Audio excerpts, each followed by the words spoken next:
للہ رب العالمین والصلاة والسلام علی رسولہ الامین اما بعد اعوذ باللہ من الشیطان الرجیم بسم اللہ الرحمن الرحیم قل انما انا بشر مثلکم یوحی الی انما الہکم الہ واحد فاستقیموا الیہ واستغفروہ وویل للمشرکین۔ یہ 24ویں پارے کی سورہ نمبر 41 ہے۔ اس کی شروع کی 3 آیتیں آپ نے سنی کل۔ اس آیت کریمہ کے اندر اللہ رب العالمین نے ارشاد فرمایا، پچھلی آیت میں کفار مکہ کے تعلق سے آپ نے کل سنا تھا کہ وہ اللہ کے نبی صلی اللہ علیہ وسلم سے کہتے تھے مما تدعونا الیہ، جس چیز کی طرف آپ ہمیں بلا رہے ہیں اس چیز کو ماننے کے لیے ہمارے دلوں پر پردے ہیں، ہمارے کانوں میں ڈھکن ہیں، ہمارے اور تمہارے درمیان ایک پردہ ہے۔ فَعْمَلْ إِنَّنَا عَامِلُونَ، آپ بھی عمل کرتے رہو، ہم بھی کرتے رہیں۔ آپ ہمارے معبودان باطلہ کی نہیں مانتے تو ہم آپ کے معبود کی نہیں مانتے۔ ہم اپنے آباء اور اجداد کے طور طریقے پر نیکیاں کر رہے ہیں، ہم ایسے ہی کریں گے، آپ جیسے کرنا چاہ رہے ہو ویسے ہی کرو۔ اس کے جواب میں اللہ رب العالمین نے یہ آیت کریمہ نازل کی کہ آخر کیوں؟ کیا نبی اکرم صلی اللہ علیہ وسلم کی بات سمجھ میں نہیں آتی؟ کیا آپ کوئی فرشتے ہیں؟ کیا آپ کا کلام کوئی ایسا ہے جو سمجھ میں نہ آئے؟ فرمایا قل، میرے نبی آپ کہہ دیجئے ان سے، انما انا بشر مثلکم، میں ایک انسان ہی ہوں، مثلکم تمہاری طرح، میں تمہاری طرح ایک انسان ہی ہوں، کوئی ایسا تو نہیں کہ میری بات تمہاری سمجھ میں نہ آئے۔ فرق کیا ہے؟ یوحی الیہ، میری طرف وحی کی جاتی ہے اور تم اس لائق نہیں ہو کہ تمہاری طرف وحی کی جائے۔ یہاں ایک بات غور سے سن لیجئے، اکثر و بیشتر لوگ کیا کہتے ہیں اہل الحدیث کو کہ یہ نبی اکرم صلی اللہ علیہ وسلم کے گستاخ ہیں، یہ نبی کو اپنا جیسا انسان کہتے ہیں۔ استغفر اللہ، ہم اپنا جیسا تو نہیں کہتے، ہاں ہمیں قرآن نے کہا ہے، ہمیں نبی اکرم صلی اللہ علیہ وسلم نے خود کہا ہے کہ میں انسان ہونے کے ناطے تمہاری طرح انسان ہوں، لیکن مقام میں، مرتبے میں، برتری میں امت کیا؟ امت کس بات کی مولی؟ میں تو امام الانبیاء ہوں۔ ہمارا یہ عقیدہ ہے، مسند احمد کی حدیث نمبر 11529، اللہ تعالیٰ نے سارے انبیاء سے چن کر کے آپ صلی اللہ علیہ وسلم کو افضل اور اعلیٰ بنایا۔ تو ساری امت ایک طرف، سارے انبیاء ایک طرف، امام الانبیاء کا مقابلہ تب بھی نہیں ہو سکتا۔ آپ انسان ہیں، مقام و مرتبے میں کوئی آپ کے برابر کوئی نبی بھی نہیں پہنچ سکتا، تو پھر ہم یہ کہیں کہ نہیں ہماری طرح نہیں، ہمارے جیسے نہیں ہیں وہ۔ انسان ہونے میں، عبد ہونے میں آپ کے اندر بندگی پائی جاتی ہے، آپ بندے ہیں، لیکن شکل و صورت میں آپ جیسا کوئی نبی بھی نہیں۔ لوگ یوسف علیہ السلام کی خوبصورتی کو بیان کرتے ہیں نا، اما عائشہ صدیقہ رضی اللہ تعالیٰ عنہ فرماتی ہیں کہ مصر کی عورتوں نے یوسف کو دیکھا اور انگلیاں کاٹ ڈالیں، اگر وہ میرے آقا کو دیکھتی تو اپنے کلیجوں پر چھریاں چلا دیتی۔ اللہ کے نبی صلی اللہ علیہ وسلم یوسف علیہ السلام سے بھی خوبصورت، یہ ہمارا ایمان کہتا ہے۔ سارے انبیاء سے افضل، شکل و صورت میں سارے انسانوں سے اعلیٰ، مقام و مرتبے میں سب سے اعلیٰ، یہ ہم اہل الحدیث کا ایمان ہے۔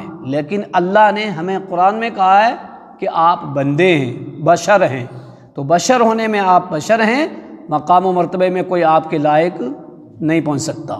یوحی الیہ، میری طرف وحی کی جاتی ہے، انما الہکم الہ واحد، کہ تم سب کا الہ، معبود ایک اللہ ہے، یہ میرے پاس وحی کی جاتی ہے۔ فاستقیموا الیہ، تم اسی کی طرف جٹ جاؤ، اسی کی طرف متوجہ ہو جاؤ، اسی کے بن کر کے رہو، واستغفروہ، اور اسی سے ہی استغفار کرو جو ایک معبود ہے تمہارا۔ وویل للمشرکین، جو اس کے ساتھ شریک کرے دوسرے کو، اس کے لیے ویل ہے، اچھا، وویل للمصلین، جو لوگ نماز بے ڈھنگی پڑھتے ہیں، نبی کے طریقے پہ نہیں پڑھتے، یا من چاہی پڑھتے ہیں، یا جب چاہی پڑھ لی جب چاہی چھوڑ دی، یا کسی کے دکھاوے کے لیے پڑھتے ہیں، تو ایسے نمازیوں کے لیے بھی کیا ہے؟ ویل ہے، بربادی ہے۔ اور جو لوگ اللہ کے ساتھ کسی کو شریک کرتے ہیں اس کے لیے بھی کہا ویل ہے۔ اور ویل کیا ہے؟ جہنم کی ایک وادی ہے۔ تو یہ مشرکوں کو سزا بیان کی گئی ہے کہ مشرکوں کے لیے ویل ہے، بربادی ہے، ہلاکت ہے، جو اللہ کے ساتھ دوسروں کو شریک ٹھہرائیں۔ الذین لا یؤتون الزکاۃ وہم بالآخرۃ ہم کافرون، جو لوگ زکوٰۃ نہیں دیتے، وہم بالآخرۃ ہم کافرون، اور آخرت کے منکر ہیں، انکار کرنے والے ہیں۔ یہاں زکوٰۃ سے مراد زکوٰۃ فرض نہیں ہے بلکہ عام صدقات ہے، اس لیے کہ یہ سورہ مکی ہے اور زکوٰۃ مکہ کے اندر فرض نہیں ہوئی۔ زکوٰۃ جب آپ نے ہجرت کی، مدینہ آئے، تب زکوٰۃ فرض ہوئی ہے۔ تو یہاں زکوٰۃ سے مراد عام صدقات ہے۔ تو عام صدقات کا حکم مکہ کے اندر بھی تھا۔ جس طرح سے معراج سے پہلے صبح و شام کی نماز کا حکم ملتا ہے، لیکن ہجرت سے 1.5 سال پہلے جب آپ کو معراج ہوئی تو معراج کے وقت امت کے لیے 5 وقت کی نماز تحفے کے طور پہ فرض کی گئی۔ تو پہلے صبح شام کا تذکرہ ملتا ہے، صبح شام کی نماز کا، اور بعد میں ہجرت سے 1.5 سال پہلے نماز فرض۔ اسی طرح سے مکہ میں عام صدقات کے حکم کے تعلق سے آیتیں نازل ہوئیں، لیکن جب مدینہ پہنچے تو زکوٰۃ فرض کی گئی۔ تو پتہ یہ چلا کہ یہ سورہ مکی ہے اور یہاں زکوٰۃ سے مراد عام صدقات ہے۔ تو عام صدقات بندے کو کرتے رہنا چاہیے۔ ان الذین آمنوا وعملوا الصالحات لہم اجر غیر ممنون، جو لوگ ایمان لانے کے بعد اعمال صالحہ کرتے ہیں ان کے لیے نہ ختم ہونے والا بدلہ ہے، ایسا بدلہ ہے جو کبھی ختم نہیں ہوگا، ایسی جنتیں جس کی نعمتیں کبھی ختم نہیں ہوں گی۔ لیکن شرط کیا؟ ایمان لانے کے بعد عمل کرنے والا۔ اور عمل کے لیے شرط کیا؟ 2 شرطیں، ایک تو اخلاص اور ایک موافقت رسول۔ جب تک رسول کے طریقے پر کوئی عمل نہیں ہوگا تب تک صالح نہیں ہو سکتا، جب تک خالص اللہ کے لیے نہیں ہوگا تب تک صالح نہیں ہو سکتا۔ تو جو لوگ ایسا صالح عمل کرتے ہیں ان کے لیے اللہ تعالیٰ نے ایسے انعامات تیار کر رکھے ہیں جو کبھی ختم نہیں ہوں گے۔ قُلْ أَإِنَّكُمْ لَتَكْفُرُونَ بِالَّذِي خَلَقَ الْأَرْضَ فِي يَوْمَيْنِ، اے میرے نبی آپ ان لوگوں سے کہہ دیجئے، کیا تم نے غور و فکر نہیں کیا؟ تم اس اللہ کا انکار کرتے ہو، اس کی صفات کا انکار کرتے ہو۔ بِالَّذِي خَلَقَ الْأَرْضَ فِي يَوْمَيْنِ، جس نے زمین کو 2 دنوں میں پیدا کیا۔ زمین و آسمان کو کتنے دنوں میں پیدا کیا؟ کیا کہیں گے لوگ؟ خلق السماوات والارض فی 6 ایام۔ قرآن کی آیت ہے، ہو سکتا ہے کوئی لوگوں کو یہ بھی پتہ نہ ہو۔ کیوں نہ پتہ ہو؟ اس لیے کہ قرآن کا ترجمہ تو پڑھنا نہیں ہے، سننا نہیں ہے، تو پتہ کہاں سے چلے گا؟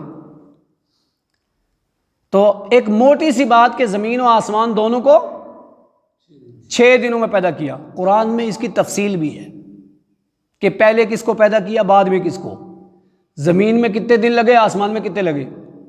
تو یہاں فرمایا کیا تم اس اللہ کا انکار کرتے ہو جس اللہ نے اس زمین کو فی یومین 2 دنوں میں پیدا کیا؟